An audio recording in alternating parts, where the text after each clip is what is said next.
Uy, nandyan ka lang pala ha? Akala mo hindi kita makikita kasi naman medyo malabo ang tubig. Pero huling-huli ka na, nagpapanggap ka pang bato. Agay, tusok! Grabe, napitikan natin isang dambuhalang cuttlefish, mga lods. O diba? Nakikita niyo naman, ulo niya pa lang halos mapuno na ang camera. Kaya nga, jackpot na naman tayo sa unang lubog, mga lods. Eto pa, mabilis kasi akong nakabalik dito sa kailaliman ng mundo, mga lods. Madalas kasi may kasama ang mga kulambutan sa kanilang tambayan. Naku, sabi na nga ba, may isa pang cuttlefish, mga lods. Huwag kang gumalaw, stay where you are. Kasi naman, dahan-dahanin lang kita para hindi ka makatakbo. O diba? Nakikita niyo naman, mga lods, sobrang laking kulambutan. Agay, tusok! Grabe, ang lakas magsaing na ng bigas. Kasi naman, ang uulamin natin ngayon, higanting kulambutan. O diba? Nakita niyo naman, mga lods, tama ako, diba? Ang buena mano kanina ay meron niyang kasama. Kaya naman, ang mahiwagang swat out mula dito sa kailaliman ng mundo ay para sa'yo, Idol Bongbong Abalye from Borias, Masbate. Eto pa, kung kanina nakadalawang kulambutan agad tayo, mga lods, ngayon naman, eto, dalawang hari ng danggit ang nagpakita.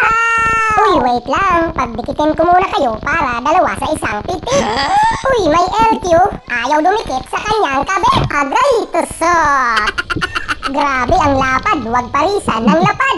Panigurado, masisira ang buhay mo.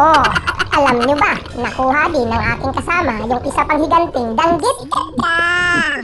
Eto pa, ang napakalapad na sayap-sayap, mga lods. Kaya naman, magsasaliksik na agad ako dito. Baka may nagtatago. Base nga sa aking karanasan sa paglubog, kapag ganito kaganda ang mga corals, panigurado may maraming isda. Uy, nandyan ka lang pala. Malaking banggisan, sabi na nga ba eh. Bakit naman kasi mas malapad ka pa sa pinagtaguan mong corals? Ayan tuloy, selfie muna bago pitik. Agay, tusok! Grabe, ang lakas, paborito ni Mang Kulas. Eto pa, bigla kong nasilip itong napakalaking butas sa bato, mga lods. Tapos may malalapad na isda, 3 pa talaga sila. Agay, tusok! Ang kulamperos na mas masarap. Laging mataba kasi ang isda na ito, mga lods. Wow! Uy, ano kaya yung nagkumpulan sa bandang unahan, mga lods? Panoorin nyo. Grabe, sobrang daming isda, naka-standby lang sila. Eto pa, ang paborito nating pusit, 3 na sila.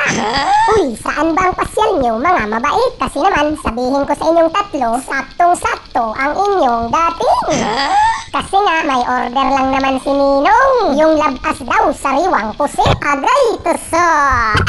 Grabe, wala talagang absent ang ating paborito sa Calamares, mga lods. Kaya naman, ang mahiwagang swat out mula dito sa kailaliman ng mundo ay para sa'yo, Idol Sukuna Martin from Tabaco City, Albay.